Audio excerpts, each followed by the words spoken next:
extensive coordination with the state and federal regulatory agencies to file all the pilings and pier changes. It was, I don't think it was anything that was really foreseeable once they got into it. If you remember, we did the soil borings probably maybe a month ago, and that information is what triggered the changes. It's actually good that they caught it at this point, because the rock underneath the river at that point fluctuates wildly from almost every 10 feet. It's up and down, and so they could have got into the project and had to submit changes to the DNR and Army Corps and everybody else under the sun, DOT, and that would have severely delayed the project. Not to mention then you're at the whim of the contractor for those change orders rather than bidding it from the start. Well, any idea how much more money we're talking? Do you have that in here? I think it's in like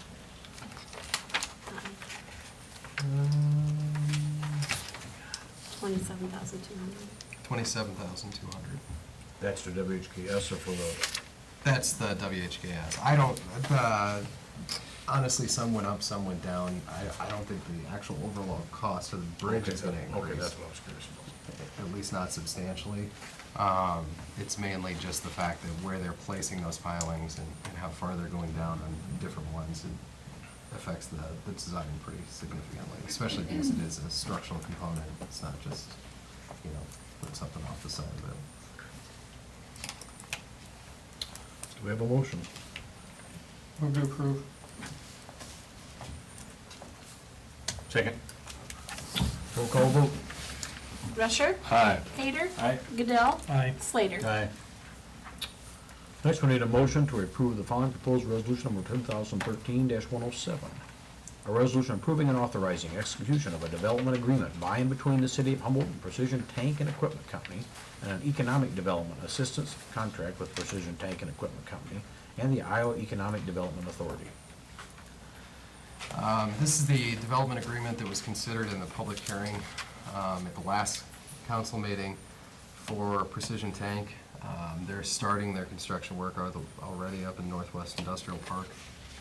The only thing that's unique about this development agreement is the fact that it is a 10-year agreement as opposed to a 5-year agreement. The reason for the unique agreement is the fact that it's a recruitment from out of state. It's not simply an expansion. This is a whole new product line and company into the community. So that's the difference. Also, it includes a language for the Iowa Economic Development Authority. That language is to allow the mayor to sign an agreement with them for the development agreement, stating that with that will be our local match for the funds that they're expending on the state's behalf to recruit this business to the community. So there's a significant amount of state dollars that's included in that, as far as training and some other components. And so they want to make sure that the local match is going to be in place when they release those funds. Move to approve. Second. Roll call vote. Hader? Aye. Goodell? Aye. Slater? Aye. Rusher? Aye. Under ordinances, we need a motion to approve the second reading of the following proposed ordinance. An ordinance amending ordinances numbers 514, 9709, 2007, 2003-09, and 2005-14, providing that general property taxes levied and collected each year on all property located with the amended North Side Urban Renewal Area in the City of Humboldt, County of Humboldt, State of Iowa, by and for the benefit of the State of Iowa, City of Humboldt, County of Humboldt, Humboldt Community School District, and other taxing districts to be paid to a special fund for payment of principal and interest on loans, monies advanced to indebtedness, including bonds issued or to be issued, incurred by the city in connection with the amended Northside Urban Renewal Area, Amendment Number 7 to the Northside Urban Renewal Plan. Same thing as last time. I will ask that the council moves forward with waiving the reading and doing the final reading, waiving the third reading and doing the final reading. But it's the same as what we considered last time. It's just updating the TIF ordinance to reflect the amendment number 7 to the north side area, which removed land and carried forward the language for future development. Move to approve. Second. Roll call vote. Slater? Aye. Rusher? Aye. Hayter? Aye. Goodell? Aye. Next, we need a motion to waive the third reading of the aforementioned ordinance. So move. Second. Roll call vote. Rusher? Aye. Hayter? Aye. Goodell? Aye. Slater? Aye. And we need a motion to approve the final reading of the aforementioned ordinance and direct the city clerk to publish the ordinance as ordinance number 2013-14. Move. Second. Roll call vote. Hayter? Aye. Goodell? Aye. Slater? Aye. Rusher? Aye. That being the last of our regularly scheduled items, Aaron? Nope. Just a quick fill-in, maybe you could just fill us in on what's going on 8th down there and stuff anyway with the new development area and stuff there in the Johansson Trailer Court area and stuff anyway. Yeah, sure. The sanitary sewer work was completed. If you remember, this is the Humboldt County Housing Development Corporation's land that they purchased that was formerly the trailer park. They are, the Housing Development Corp is actually paying for the sewer improvements, even though it's coming through the city. That work has all been completed. The Development Corporation is currently working with several different parties to seek to get that developed and new homes to be constructed as rapidly as possible, with the idea that those homes will be under 200,000 to further increase the housing stock of that, that middle price range below the $245,000 homes that are constructed often in the community, and the many $60,000 homes that are available within the community. So with that in mind, I think there's a lot of conversations that are really productive. I think that we will actually get to a developer moving forward in that area. I've had several meetings, and I really do think we'll get there. It's just a matter of somebody with the appetite and ability to make it happen, so. Do those have to be single units? Can you do condos or something like that? It is R3. The Housing Development Corp's intent was to do single family, just because that's the perceived need. I think there's definitely a multifamily need too, and through the Mid-Iowa Growth Partnership region, we're working to try and bring developers in for multifamily, because when you compile the 9 separate counties and the need that exists as far as multifamily within the 9 counties, you're more attractive to recruiting a developer in that sense than if you say, well, we're a community of 5,000 and you could put up 6 apartments here or 20 apartments or whatever. When you say, well, the region's growing rapidly between Hagee, Cargill, the developments that have happened in Humboldt, Algona's growing rapidly. I mean, there's just a lot going on because of the ag background of the communities and the counties. And so there is just a demand throughout the region.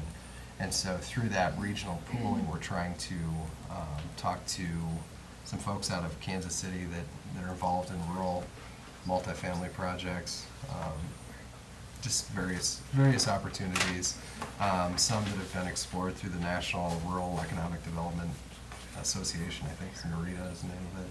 So, I just would assume building costs would be cheaper, but, yeah. I don't know. I mean, you get to that, what can you build that you can sell for 150?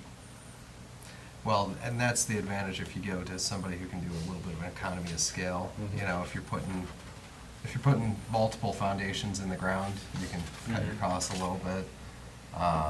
And I mean, admittedly, they will be smaller homes. They're not going to be. I mean, you just can't build something under 200,000 that's, a glorious house. But you can definitely build I think a really quality starter home from the conversations I've had. Take the basement out, say 10, 15 grand. I mean, that's, you gotta take something out. You can't just, something has to go. Put those anyway, no garages type deal. And it is subsidized. I mean, you do have the fact that, it won't be income tested, but you've got the fact that the land will be free to anyone who develops on it. So you're pulling out 100, or not 100, you're pulling out, 20, you know, 25. yeah, a decent chunk of cost to any home construction. They're big lots, 90 by 165, so it's pretty good size. It's a Yeah. little bit larger than the normal lots, the original lots of Humboldt. 82 and a half, 165. Yeah, so. They're 100 by 165? 90. 90. 90. 90 by 165. Varying from like 85 to 90. Yeah. I think one's 92. And there's 8 lots. Is there? 8 lots. Are the last trailer houses The last two, I believe, are moving. in one piece or Until, multiple pieces?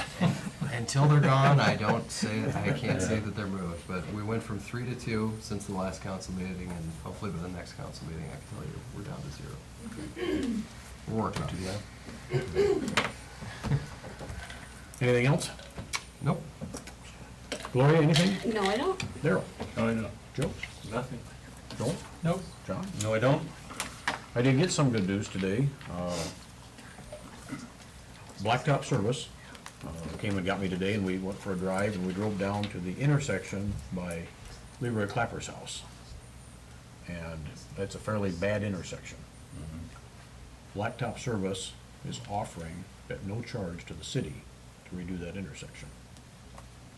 So they're going to. John lives up on the hill. Yeah. Well, I just, I'm not, we have to look at this from a, I agree, positive. 100%. But they've got an idea that they thought would work, besides tearing it all out, coring it out and stuff, that John wants to show the city that he thinks will work, in a type of system that they've come up with anyway. He said they've been using it for many years.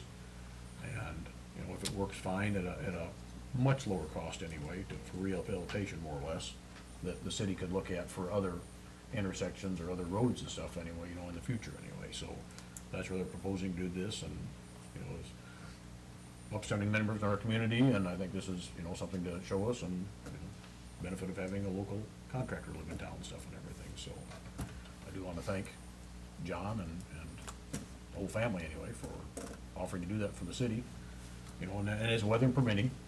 If the weather turns crappy, naturally they won't be able to do it, but if it is, he's talking within the next couple of weeks possibly anyway, to have that project done for us. So I need to talk to Donnie up in Mayor Fulton anyway, and, because we would have to route traffic for at least a day, while they're doing the paving and stuff anyway, because traffic can't come down through that road naturally, so we would have to do a little bit of diversion for at least a couple days while they're working there and stuff, so. we get coordinated Well with worth the it. city and, it's a project we put off, just because of the monies for some time now anyway, and this is, could be a good thing anyway, so. They appreciate being here too. So, that's about all I had anyway. With that, we need a motion to schedule Monday, October 21st, 2013, at 5:30 PM as the date and time for the next regular meeting of Humboldt City Council, to adjourn this session at 6:37 PM. So moved. Second? All in favor? Aye. Aye. Thank you and good night.